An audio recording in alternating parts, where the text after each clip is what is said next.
Hi, I'm Patty, and I help new online English tutors get started. If you're new to online tutoring, one of the biggest worries is this: am I giving enough feedback or am I correcting too much? This is one of the areas where new tutors overthink things the most. So, today, I want to show you how to give simple, effective feedback that helps the student and protects your confidence as a new tutor. Feedback isn't about correcting every mistake. It's about helping the student feel comfortable, supported, and confident enough to keep speaking. Especially on platforms like Cambly, most students aren't looking for a grammar lesson. They want conversation, encouragement, and gentle guidance. If the student feels relaxed with you, they speak more. And when they speak more, they improve. The biggest mistake new tutors make is overcorrecting. You hear a mistake, you jump in, you explain, and suddenly the student goes quiet. Here's the reality: if you correct everything, students stop talking.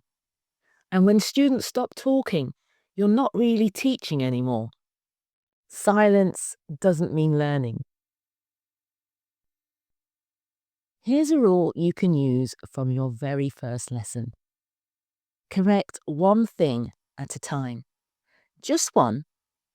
That might be one pronunciation issue, or one grammar pattern, or one more natural phrase. Everything else can wait.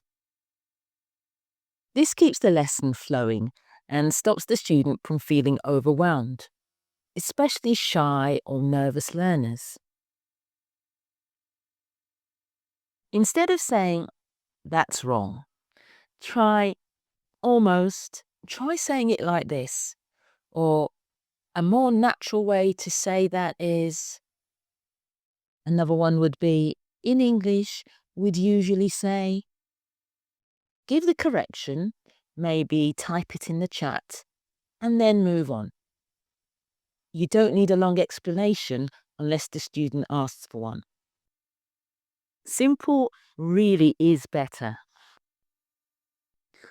I've also noted something interesting over time. The students who come back to me again and again are very often the shy ones. I let them speak. I don't interrupt them. I never want a student to feel uncomfortable or embarrassed while they're talking.